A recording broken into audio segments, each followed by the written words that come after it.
IQC software and the basics of how to create a standard and then measure some trials and look at the data that gets generated when we do those comparisons. So let's get started in our IQC software.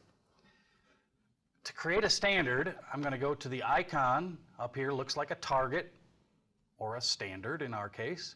I'm going to click on that. It's going to open a dialog box for me to enter the name of the standard. So I'm going to go very simple and just call it by its name. In this case, it's beige. I'm going to click on next, and you'll notice it's going to say waiting on triggered read, telling me that the software is waiting for me to take the instrument, my Ci6X in this case, press down, and it completes the measurement. Now I can close that window, and you'll see that I have a color standard created. Again, it maintains that target icon, indicating for us a standard or a target that you're trying to achieve. We can see its colorimetric data here, LABCH, identifying the color of that standard. And right above, we can see the tolerance that I have set. In my particular case, I have a pass-fail tolerance of 1.00 in delta E 2000. So let's measure a couple of samples to compare to that. And what we call those in IQC is trials. And the icon for that looks like a dart or an arrow being thrown at the target. So we click on that. Again, it's going to prompt me for a name. I will just simply call this trial 1. I can take the instrument and measure, and it will capture that. And we can see right away that with the little green indicator and the word passed here, that's trial passed against my standard using this tolerance.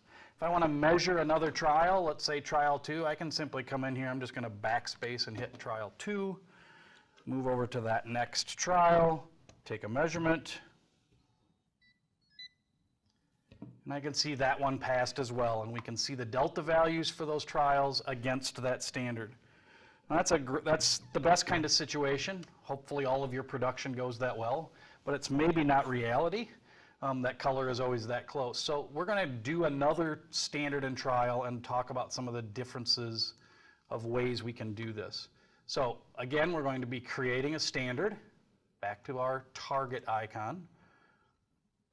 This time the standard I'm creating, I'm going to call green.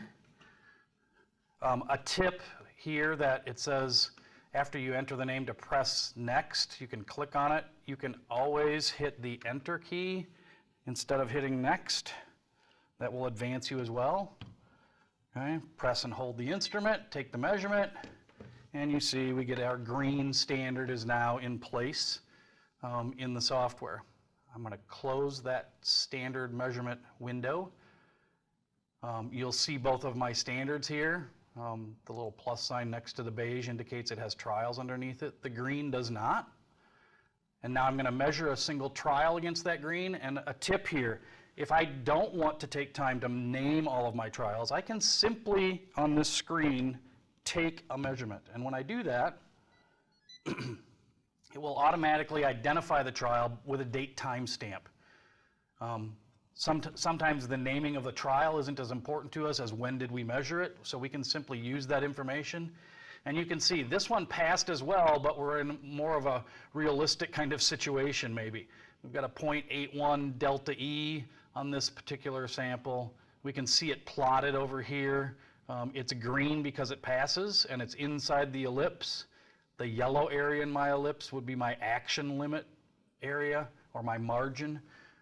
And I could make determinations on what I need to do if my color were to fail from that point. So those are the basics of standard creation, measuring trials. We will be doing additional videos to help you dive deeper